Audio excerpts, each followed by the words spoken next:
যুবকরা চাইলে একটা সমাজকে পাল্টে দিতে পারে। তাহলে ঈমান কিভাবে বাঁচাতে হয় এটার প্রেরণা আমরা এই 7 যুবকের কাছ থেকে পাই। দাজ্জাল 4টা জিনিস দিয়ে আমাদেরকে ফিতনায় ফেলবে। আমি তো আজকে সকালেই বাজার করলাম, ওই বাজার করে যে টাকাগুলো ছিল ওইটাই তো পকেটে। মানে হচ্ছে গুহা। 7 জন যুবক ছিল রোমান সাম্রাজ্যে, তারা তাদের ঈমান বাঁচানোর জন্য এরকম কষ্টের শিকার হয়েছিল। এই সূরাটা নবুয়তির 5ম বৎসরে নাজিল হয়েছিল, আবিসিনিয়াতে হিজরতের পূর্বে। তখন সাহাবীদের উপর, নমুসলিম সাহাবাদের উপর কঠিন অত্যাচার চলতেছিল, ভয়ঙ্কর ধরনের অত্যাচার। তো এই সূরাটা নাজিল করে আল্লাহ তাআলা ওনাদেরকে সান্ত্বনা দিলেন এবং বুঝাতে চাইলেন এই অত্যাচার, এই জুলুমের শিকার শুধু তোমরাই হচ্ছ না, এর আগেও হয়েছে অনেকে। হতাশ হবে না, চিন্তিত হবে না, বিজয় তোমাদেরই হবে যদি তোমরা মুমিন হও, যদি তোমরা বিশ্বাসী হও, তোমাদের ঈমানের দাবিতে যদি তোমরা সত্যবাদী হও। এই সূরাটা নাজিলের একটা প্রেক্ষাপট আছে। মক্কার কুরাইশরা কোনোভাবেই যখন রাসূল সাল্লাল্লাহু আলাইহি ওয়াসাল্লামকে দমাতে পারছিল না, তখন তারা প্ল্যান করলো যে আমরা মদিনাতে যে মদিনার ইহুদিদের কাছ থেকে কিছু জেনে আসি। কারণ মক্কাবাসীদের নবী, রাসূল, ওহী, আখিরাত এগুলোর ব্যাপারে কোনো ধারণা ছিল না। তো ফলে তারা কুরাইশরা নজর ইবনে হারিস এবং উকবা ইবনে আবি মুঈত এই দুইজনকে পাঠালো, তোমরা মদিনায় যাও, মদিনায় ইহুদিরা থাকে, ইহুদিদের কাছে তাওরাত নাজিল হয়েছিল, they have idea regarding prophets and আখিরাত, আখিরাত কি, নবী কি, এগুলোর আইডিয়া তাদের আছে। তো তাদের দুইজনকে পাঠালো যে তোমরা যে তাদের জিজ্ঞেস করো যে আমাদের জ্ঞাতি ভাইদের মধ্যে থেকে একজন তো নবী দাবি করে, সে কি আসলে নবী কিনা আমরা কিভাবে বুঝবো? তো যেই চিন্তা সেই কাজ, তারা গেল মদিনাতে, মক্কা থেকে মদিনায়, যে খুলে বললো যে আমাদেরই এক ছেলে, আমাদেরই এক লোক বয়স 40 হওয়ার পর থেকে বলে আমি নবী, আমার কাছে ওহী আসে, আল্লাহ আমার কাছে বাণী পাঠায়, আর তিনি আমাকে বাণী বাহক করে পাঠিয়েছেন তোমাদের কাছে। এটা আসলে সত্য কিনা আমরা একটু কনফিউশনে আছি। তো ইহুদিরা বলল তোমরা যে তাকে 3টি প্রশ্ন করবে, যদি উত্তর দিতে পারে বুঝবে সত্য নবী। 1 নম্বরে জিজ্ঞেস করবে যে মুহাম্মদ বলো তো আসহাবে কাহাফ কারা, আসহাবে কাহাফ সম্পর্কে তোমরা কি জানো? যে সূরাটার নাম সূরাতুল কাহাফ, মানে গুহাবাসী 7 জন যুবক এই গুহার ভিতরে আশ্রয় নিয়েছিল ঈমান বাঁচানোর জন্য। মুহাম্মদ তুমি যদি সত্য নবী হও বলো এই ঘটনাটা কি। 2 নম্বরে তাকে জিজ্ঞেস করবে জুলকারনাইন বাদশা সম্পর্কে কি জানে, সে কিছু জানে কিনা। 3 নম্বর তাকে জিজ্ঞেস করবে মা হুয়া রূহ, রূহ কি, যে রূহটা দেহে ঢুকলে মানুষ নড়ে চড়ে, প্রাণবন্ত একটা অ্যানিমেশন থাকে, এটা বের হয়ে গেলে সে ডেড বডি, লাশ হয়ে পড়ে থাকে। What is the origin of রূহ, স্পিরিট। এই 3টা প্রশ্নের উত্তর যদি জানে তাহলে আসলেই সে সত্য নবী। তারা এসে জিজ্ঞেস করলো মুহাম্মদ বলো আসহাবে কাহাফ কারা, বলো জুলকারনাইন কে, বলো রূহ কি। এই 3টা প্রশ্নের উত্তর যদি করতে পারো তাহলে বুঝবে তুমি সত্য নবী। রাসূল সাল্লাল্লাহু আলাইহি ওয়াসাল্লাম বললেন ঠিক আছে যাও, আগামীকাল উত্তর বলে দেব। তিনি ইনশাআল্লাহ বলতে ভুলে গেলেন। রাসূল সাল্লাল্লাহু আলাইহি ওয়াসাল্লামের ধারণা ছিল প্রতিদিনই তো জিবরাইল কোরআনের আয়াত নিয়ে আসে, তো তারই ধারাবাহিকতায় আগামীকাল আসবে, আমি জিজ্ঞেস করে নিব এই 3টা প্রশ্নের উত্তর। তারপরের দিন সবাই এসে হাজির, কিন্তু জিবরাইল আলাইহিস সালাম আসেনি। রাসূল সাল্লাল্লাহু আলাইহি ওয়াসাল্লাম তো একটু বিব্রতকর পরিস্থিতিতে বললেন। তারা বলল তুমি তো আজকে অ্যাপয়েন্টমেন্ট দিয়েছো, ডেট দিয়েছো, বলো উত্তর বলো। রাসূল সাল্লাল্লাহু আলাইহি ওয়াসাল্লাম বলল আজকে না, আগামীকাল বলে দিলাম। রাসূল সাল্লাল্লাহু আলাইহি ওয়াসাল্লাম ইনশাআল্লাহ কথাটা আর মনে করতে পারতেছেন না। এরপরের দিনও তারা এসে হাজির, কিন্তু রাসূল সাল্লাল্লাহু আলাইহি ওয়াসাল্লাম উত্তর দিতে পারতেছেন না। তারপরের দিন এভাবে পিছাচ্ছেন, রাসূল সাল্লাল্লাহু আলাইহি ওয়াসাল্লাম ডেট দিচ্ছেন না। এভাবে 1 দিন 2 দিন 3 দিন না, 15 দিন। কয় দিন? এদিকে তো এই প্রশ্নের উত্তর জানার জন্য এখন 1-2 জন আসে না, দলে বলে কাফিররা আসে। কারণ রাসূল সাল্লাল্লাহু আলাইহি ওয়াসাল্লামকে এখানে অপমান করা যাচ্ছে, ছোট করা যাচ্ছে, হেয় করা যাচ্ছে। তারা এসে হাসাহাসি করে। আবু বকর, ওমর রাদিয়াল্লাহু আনহুকে বলে দেখো তোমরা না বলছো সত্য নবী, উনি সত্য নবী হলে তো প্রথম দিন উত্তর দিয়ে দিতে পারতো, পারে না কেন? এটা থেকে বোঝা যাচ্ছে তিনি আসলে মিথ্যাবাদী। 15 দিন রাসূল সাল্লাল্লাহু আলাইহি ওয়াসাল্লামের জন্য এত বিব্রতকর পরিস্থিতি আর ছিল না। 15 দিন পর আল্লাহ তাআলা আয়াত নাযিল করলেন ওয়ালা তাকুলান্না বিশাইইন ইন্নী ফাইলুন যালিকা গাদা ইল্লা আইয়াশা আল্লাহ। অর্থাৎ হে নবী, ভবিষ্যতের কোনো কাজে যখন ওয়াদা দিবেন, কমিটমেন্ট করবেন, আপনি আইয়াশা আল্লাহ মানে ইনশাআল্লাহ বলা ছাড়া কখনো দিবেন না। রাসূল সাল্লাল্লাহু আলাইহি ওয়াসাল্লামকে শিক্ষা দেওয়ার মধ্য দিয়ে বেসিক্যালি আল্লাহ তাআলা গোটা মুসলিম উম্মাহকে শিক্ষা দিলেন, আমাদেরকে শিক্ষা দিলেন, যাতে আমরা ভবিষ্যতের কাজে আগে ইনশাআল্লাহ বলি। তো রাসূল সাল্লাল্লাহু আলাইহি ওয়াসাল্লাম লেসনটা পেলেন। এরপর আল্লাহ তাআলা উত্তর জানিয়ে দিলেন আম হাসিবিতা আন্না আসহাবাল কাহফি ওয়ার রাকিমি কানু মিন আয়াতিনা আজাবা। টানা 2 পৃষ্ঠা উত্তর দিলেন আসহাবুল কাহফ কারা। তাওরাত, জাবুর, ইনজিলে কোথাও এত বিস্তারিত উত্তর নাই আসহাবে কাহফের ব্যাপারে। আল্লাহ তাআলা আল কাহাফ, সূরাতুল কাহাফ নামে গুহাবাসীদের নামে একটা সূরা দিলেন, বিস্তারিত 2 পৃষ্ঠায় বর্ণনা করলেন তারা কারা। কুরাইশরা তো তাআজ্জুব বনে গেল, ঘটনা কি, মুহাম্মদের উত্তর কিভাবে জানলো? সে তো কারো কাছে পড়ে নাই, লেখে নাই, এই দেশের বাইরেও কোথাও যায় নাই। দ্বিতীয় প্রশ্ন ছিল যুলকারনাইনকে আল্লাহ আয়াত নাযিল করলেন, ওয়াসআলুনাকা আন যিলকারনাইন কুল সাআতলু আলাইকুম মিনহু যিকরা। টানা আল্লাহ তাআলা প্রায় 1.5 পৃষ্ঠা, 1 পৃষ্ঠারও বেশি যুলকারনাইনের ঘটনা শোনালেন। আর রূহের কথা শোনালেন সূরা আল ইসরাতে, ওয়াসআলুনাকা আনির রূহ কুলির রূহু মিন আমরি রাব্বি ওয়া মা উতীতুম মিনাল ইলমি ইল্লা কালিলা।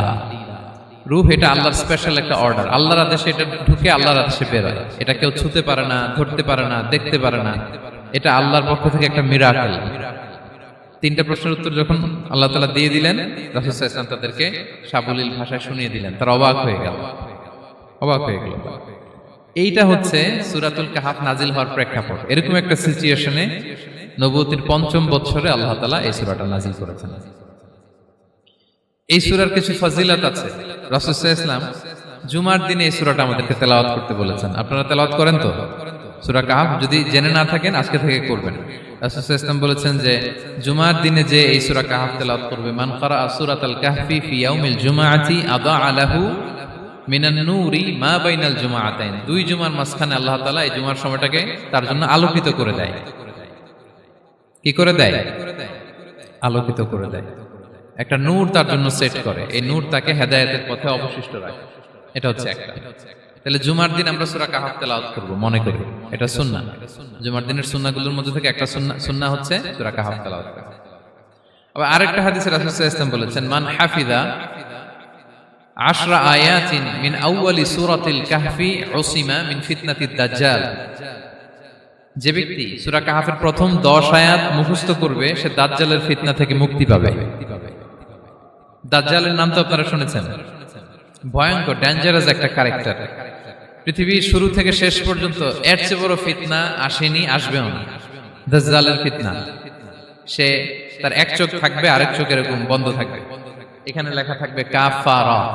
কোনোভাবেই তাকে দমানো যাবে না, হত্যা করা যাবে না। আল্লাহ নবী ঈসা আলাইহিস সালাম তাকে হত্যা করবেন। তো যে ব্যক্তি সূরা কাহাফ তেলাওয়াত করবে, সূরা কাহাফের প্রথম 10 আয়াত বিশেষ করে মুখস্থ রাখবে, আল্লাহ তাআলা উসিমা মিন ফিতনাতিদ দাজ্জাল, দাজ্জালের ফিতনা থেকে তাকে বাঁচাবেন। তা আমরা দাজ্জালের ফিতনা থেকে বাঁচতে চাই কি চাই না?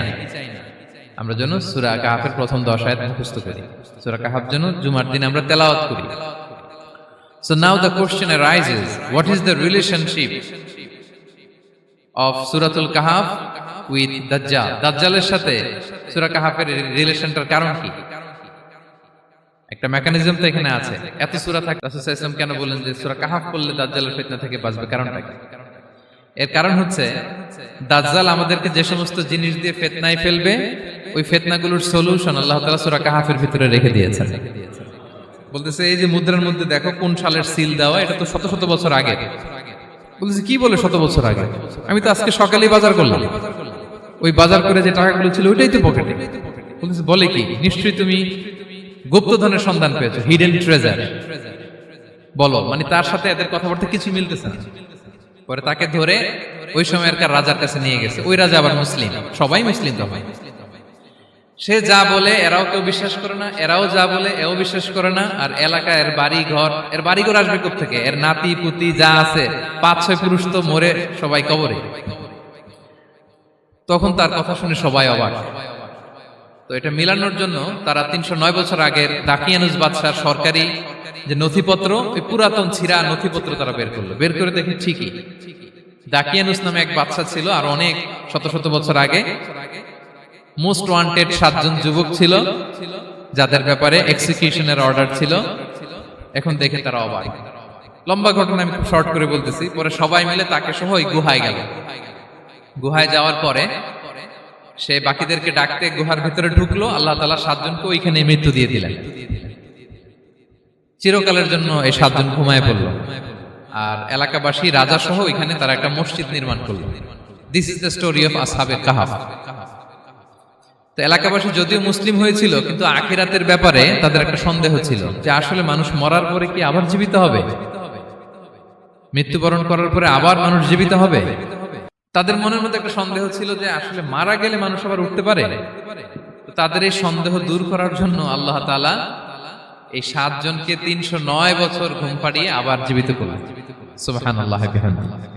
তাহলে ঈমান কিভাবে বাঁচাতে হয় এটার প্রেরণা আমরা এই 7 যুবকের কাছ থেকে পাই। এখানে যেটা আমরা শিখি প্রিয় ভাইরা, 1 নম্বর লেসন হচ্ছে আমাদের গুড কোম্পানি লাগবে, রাইটাস পিপল, মানে আমাদের সার্কেলটা ভালো হইতে হবে। তাদের 7 জনের সার্কেলটা খুব ভালো ছিল, ফলে তারা বিপথে যায় না এবং তারা এমন শক্ত সিদ্ধান্ত নিয়েছে যে আল্লাহ তাআলা সেটাতে বরকত দিয়েছেন, গোটা সমাজকে আল্লাহ তাআলা চেঞ্জ করে দিয়েছেন। এটা হচ্ছে 1 নম্বর লেসন। আপনি ঈমান বাঁচাতে হলে আপনার সার্কেল ভালো লাগবে। খুঁজবেন যে এলাকায় যাবেন ওখানে নামাজি সার্কেল কারা আছে, ওখানে জ্ঞানী গুণী সার্কেল কারা আছে, ওখানে ভালো কাজ করতে চায়, একে অপরকে সহযোগিতা করে, কল্যাণের পথের যাত্রী কারা আছে খুঁজতে হবে আপনাকে। খুঁজে ওই সার্কেলে আপনি যুক্ত হবে, তাইলে ঈমান বাঁচানো যাবে। ক্লিয়ার? 2 নাম্বার হচ্ছে the conflict between believers and disbelievers it's universal. সত্য মিথ্যার লড়াই এটা চিরন্তন, আজীবন থাকবে। এটা ওনাদেরও ছিল, এখনো আমাদের লড়াই করে যেতে হচ্ছে, আমাদের ভবিষ্যৎ প্রজন্মও করবে। এই লড়াইটা আমরা করে যেতে চাই। কি বলেন? হ্যাঁ, থামা যাবে না? আমরা থামতে আসিনি, আমরা এই লড়াইটা করে যাব, আমরা সত্যের কথা বলেই যাব ইনশাআল্লাহ। বলেন। 3 নাম্বার হচ্ছে যে লেসনটা আমরা পাই, অনেকগুলো লেসন, আমি খুব প্রেসাইজলি বলতেছি। যুবকরা চাইলে একটা সমাজকে পাল্টে দিতে পারে। এই পৃথিবীতে যত বড় বড় বিপ্লব হয়েছে এগুলো যুবকরা এনেছে। তারা হচ্ছে সভ্যতা গড়ার কারিগর। আসহাবে কাহাফ আমাদের এই সময়ের নওজোয়ানদের জন্য প্রেরণা, তারা আমাদের জন্য প্রেরণার বাতিঘর। তারা যেমনি ঈমানকে রক্ষা করেছে, আমাদের যুবকরা চাইলেও তাদের ঈমানি চেতনাতে স্পিরিট দিয়ে সমাজটাকে পাল্টে দিতে পারে। কি বলেন? এখানে বেশিরভাগই তো যুবক। হ্যাঁ, গুড সার্কেলে থাকবেন তো আপনারা? সত্যের পক্ষে সবাই থাকবেন তো? আল্লাহ তাআলা কবুল করুন। আচ্ছা, এবার 2 নাম্বার ছিল সম্পদের ফিতনা, কিভাবে বাঁচবেন। আসহাবে কাহাফের পরে সূরা কাহাফে আল্লাহ তাআলা একজন বাগানওয়ালার ঘটনা বলেছে। 2 জন বন্ধু, একজন একটু গরিব, সে বিশ্বাসী, আরেকজন ধনী, সে অবিশ্বাসী। তাকে আল্লাহ তাআলা বিশাল বড় খেজুরের বাগান আর আঙ্গুরের বাগান দিয়েছেন, বিশাল বড়, অনেক বড় বিজনেস ম্যাগনেট। তো এই সম্পদের অহংকার সে করত।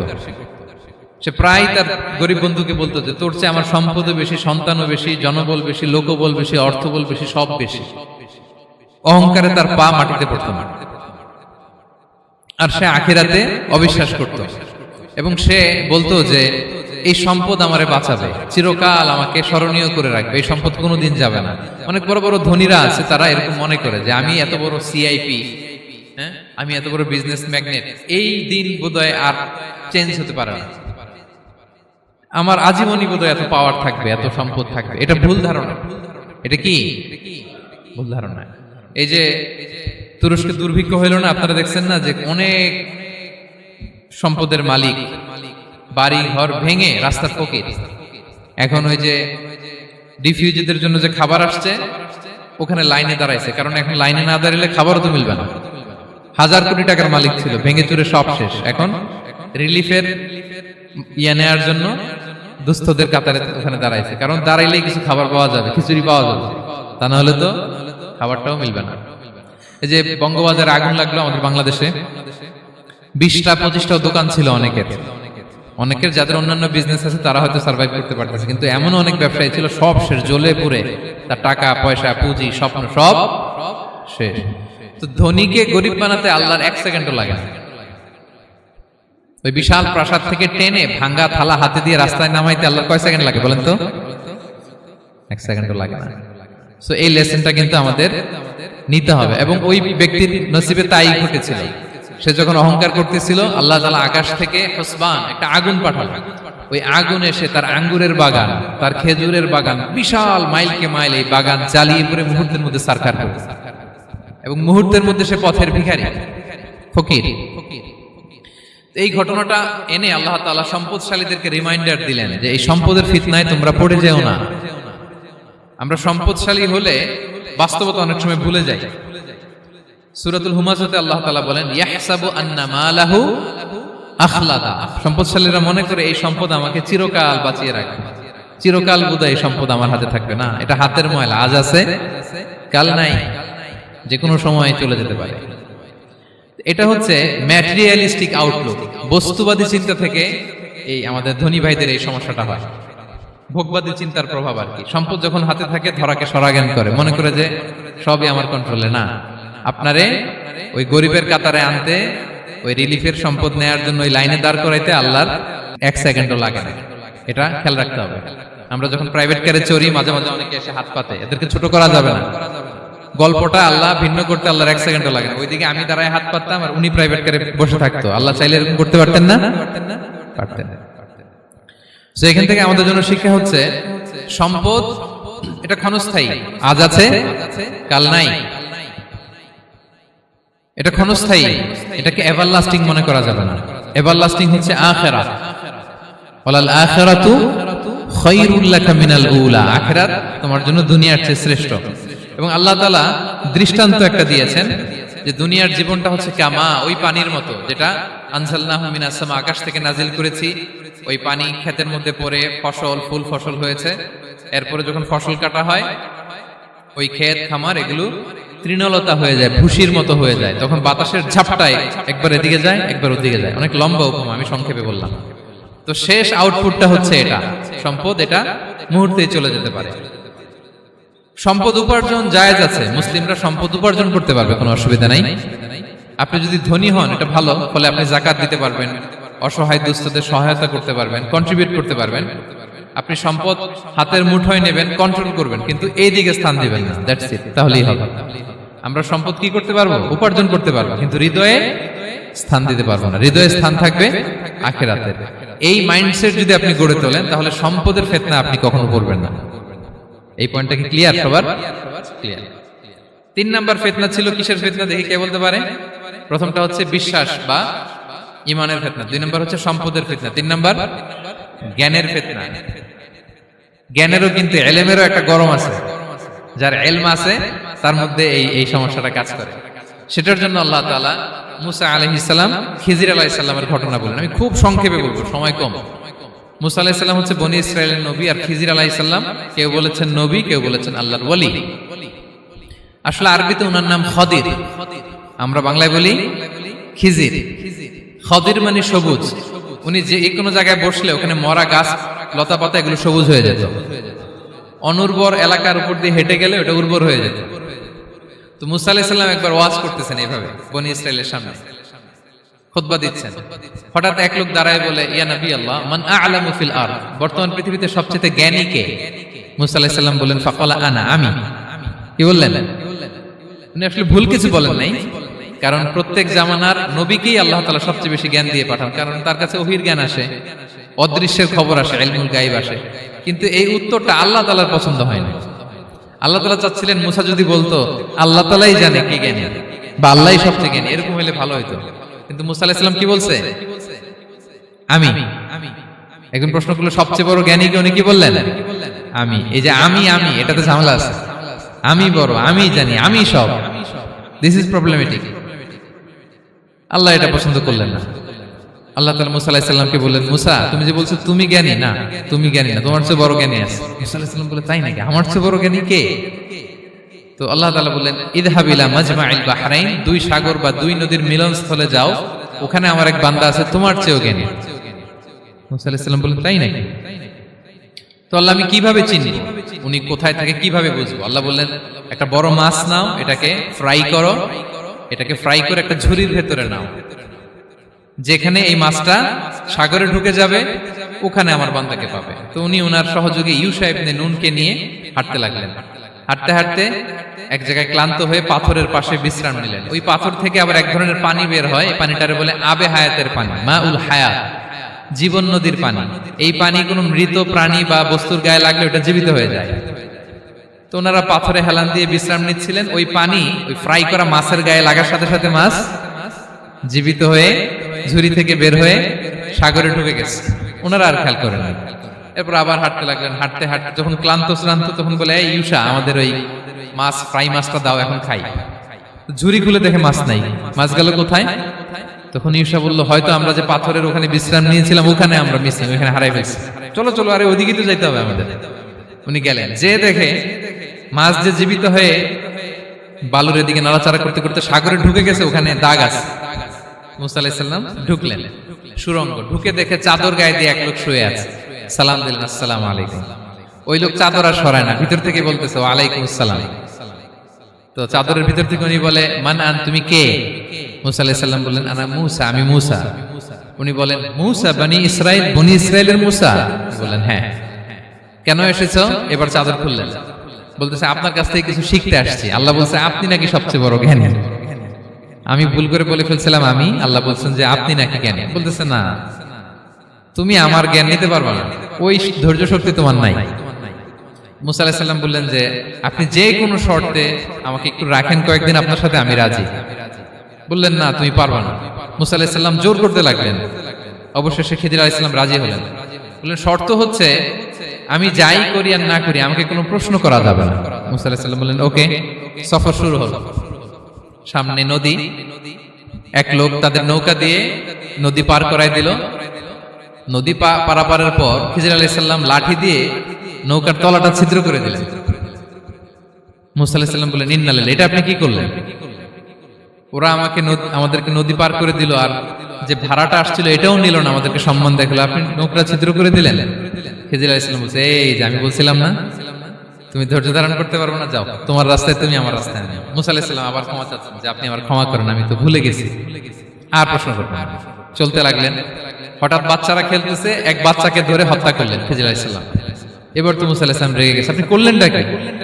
নিষ্পাপ ফুলের মতো শিশুকে হত্যা করলেন।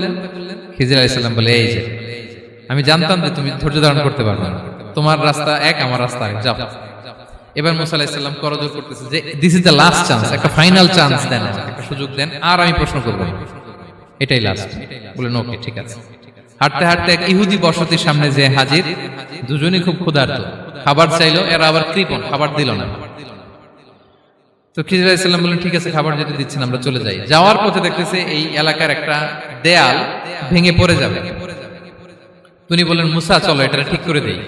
দুইজন মিলে প্রচন্ড ক্ষুধায় এটা সেটা এনে দেয়ালটা তৈরি করতেছে। মুসা আলাইহিস সালাম তো এমনিই রাগী, পেটে আবার ক্ষুধা, আবার বলছে কিছু বলাও যাবে না। তিনি এবার আর প্রশ্ন করেন, বলতেছে ওরা এত কিপটামি করলো আর আপনি এটা করে দিলেন, আপনি তো চাইলে এটা টাকা নিতে পারতেন, পারিশ্রমিক নিতে পারতেন চাইলে।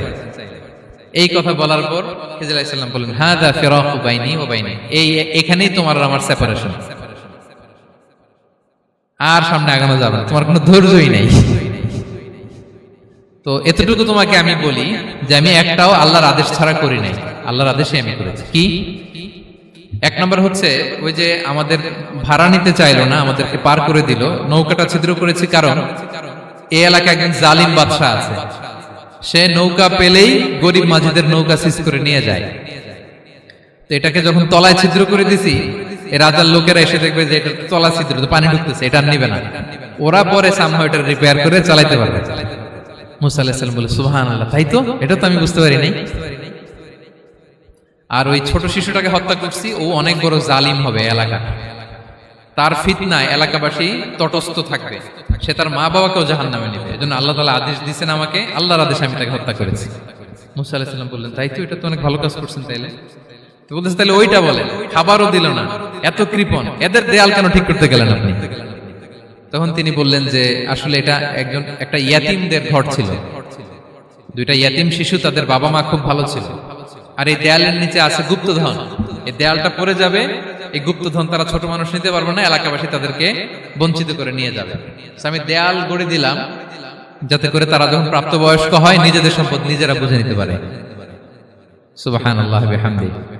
মুসা আলাইহিস সালাম বলে তাই তো, এগুলো তো আমি বুঝতে পারি নাই।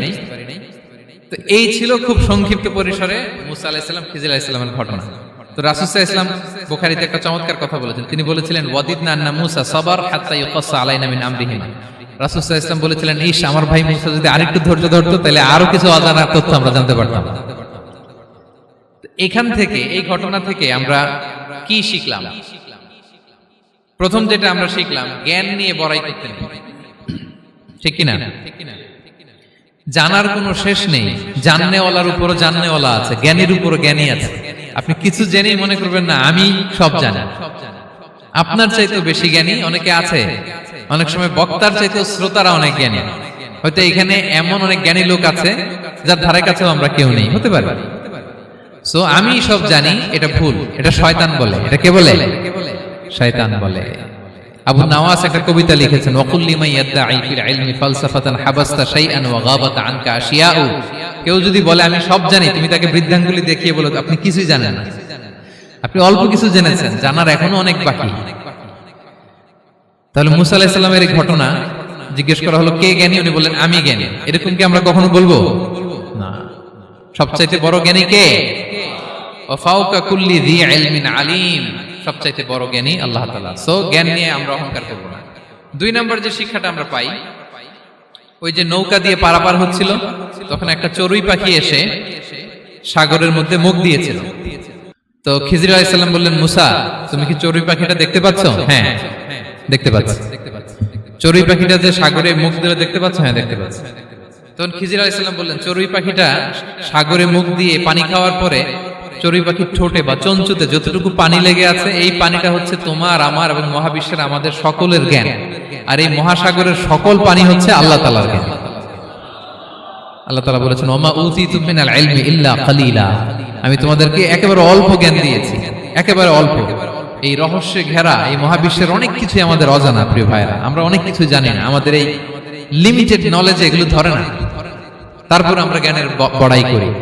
আপনারা উপমাটা বুঝতে পারছেন? একটা নৌকা থেকে চড়ুই পাখি ঠোঁট দিয়ে পানি খাচ্ছে, পানি খাওয়ার পরে স্বভাবতই চড়ুই পাখির ঠোঁটে একটু পানি তো লাগবে। খিজির বললেন যে এই পানিটা হচ্ছে তোমার, আমার, পৃথিবীর সবার জ্ঞান, আর এই সাগরের বাকি পানিগুলো কার জ্ঞান? এবার বুঝতে পারছেন আল্লাহ তাআলার জ্ঞানের পরিধি। আমরা জ্ঞান নিয়ে যেন কখনো কি না করি, বড়াই না করি। জ্ঞান 2 ধরনের, একটা বাহ্যিক জ্ঞান, একটা অন্তর্নিহিত জ্ঞান।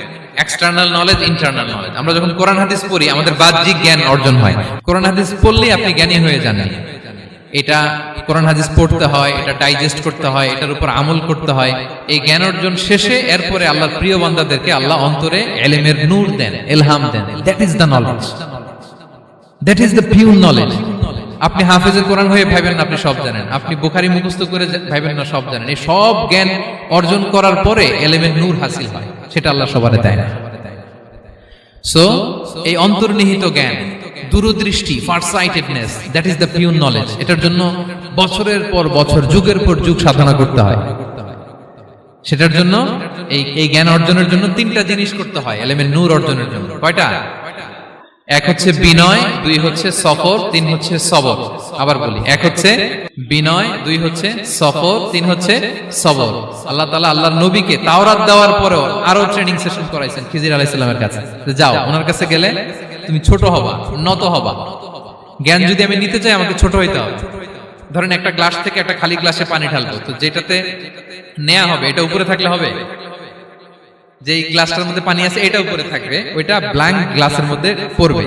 আপনি নলেজ, ইলম নিতে চাইলে আপনাকে নিচে থাকতে হবে, উনি উপরে থাকবেন। আপনার শায়েখ আপনাকে দিবে, আপনার উস্তাদ আপনাকে দিবে, আপনার মুর্শিদ আপনাকে দিবে। বুঝতে পেরেছেন? তাহলে আমাদেরকে হাম্বলনেস লাগবে। শিখতে হইলে হাম্বল হইতে হয়, বিনয়ী হইতে হয়। আচ্ছা, 2 নাম্বার সফর করতে হয়। এটা আল্লাহ মুসা আলাইহিস সালামকে দিয়ে করাইছেন, যাও পিছে পিছে উস্তাদের পিছে পিছে ঘুরো। তো এজন্য সফর করতে হয়। এখন ঘরে বসে অনেক কিছু জানা গেল, উস্তাদের সান্নিধ্য লাগে, সফর করতে হয়। আমাদের ক্লাসিক আলেমরা হাদিস কালেকশনের জন্য শহরকে শহর সফর করতেন। এখনো আমাদের আলেমরা দেওবন্দে যায়, মিশরে যায়, মদিনায় যায়। এখানকার মালয়েশিয়ান স্টুডেন্টরা দেশে বিদেশে যে নলেজ অর্জন করে। সফর আপনাকে লাগবে। তাহলে বিনয়, সফর, 3 নম্বরে কি? সবর।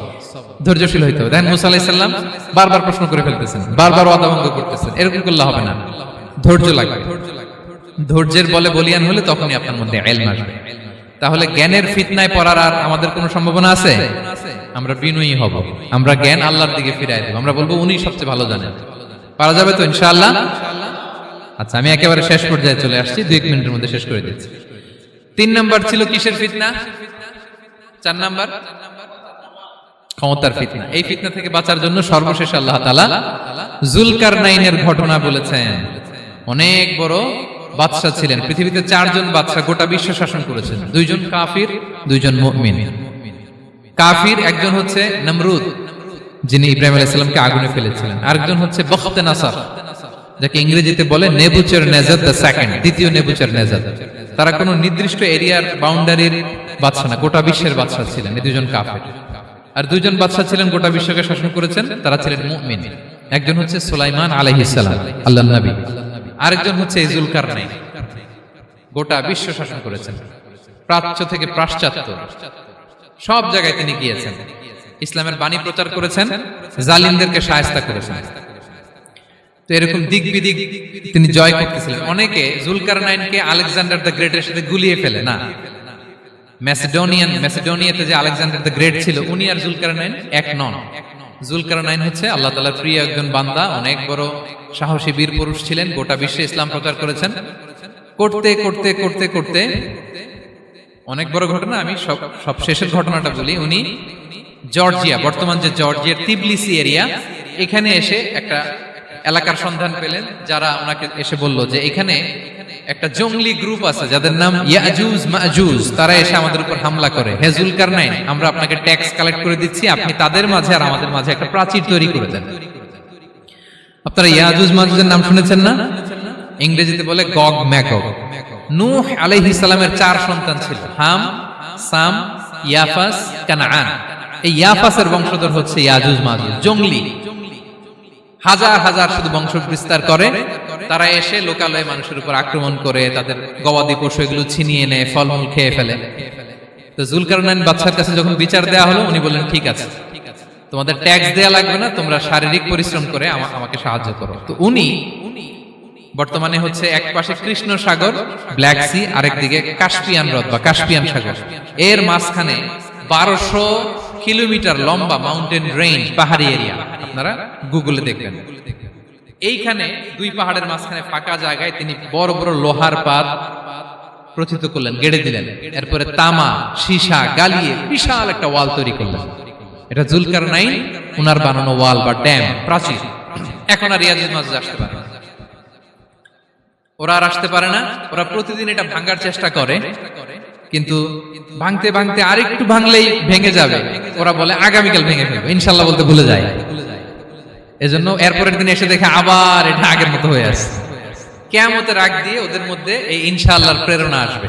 তাদের একজন বলে উঠবে, আগামীকাল ইনশাআল্লাহ আমরা এটা ভেঙে খান খান করে দেব, ঠিকই ভেঙে ফেলবে। তখন তারা ভেঙে চুরে কুটি কুটি ইয়াজুজ মাজুজের দল এসে হামলে পড়বে। সামনে পড়বে তাবারিয়া সাগর, একদল এসে তাবারিয়া সাগর এমন ভাবে খাবে, এই দল যাওয়ার পরে আরেক দল এসে এখানে যে সাগরে যে পানি ছিল এটা কল্পনাই করতে পারবে না। তারা পৃথিবীতে ফিতনা ফাসাদ করবে। ঈসা আলাইহিস সালাম তখন আসবেন, দোয়া করবে আল্লাহ তাআলার কাছে মুমিনরা, একটা মহামারী দিবে আল্লাহ তাআলা ইয়াজুজ মাজুজের মধ্যে, ওরা মরে যাবে সব। এরপর বিশাল এক পাখি এসে তাদেরকে আল্লাহর মর্জি মাফিক এমন এক জায়গায় ফেলে আসবে, কেউ জানবে না। তো তারা যে পচে গলে মাটির সাথে মিশেছিল, এই গলিত লাশ থেকে মাটি খুব উর্বর হয়ে যাবে। এরপর আল্লাহ তাআলা পৃথিবীর মধ্যে বারাকা দিবেন, কিছু রোপণ করলে তাড়াতাড়ি ফুলে ফেপে বড় বড় ফলমূল হচ্ছে। তো এটা কিয়ামতের আলামতের অন্য কোনো আলোচনায় হয়তো আমরা বলবো। তো যুলকারনাইন তিনি বিশাল এখানে প্রাচীর তৈরি করে দিয়েছিলেন, এবং প্রাচীর তৈরি করে দিয়ে তাদেরকে বলেছিলেন যে যতদিন আল্লাহ তাআলা চাইবেন এটা থাকবে, এবং যেদিন আল্লাহ তাআলার আদেশ আসবে এটা ভেঙে খান খান হয়ে যাবে। তার মানে দেখেন, এত পাওয়ারফুল, এত শক্তিশালী, এত ক্ষমতাধর হওয়ার পরেও তিনি তার ক্ষমতাকে কার দিকে ফিরিয়ে দিয়েছেন?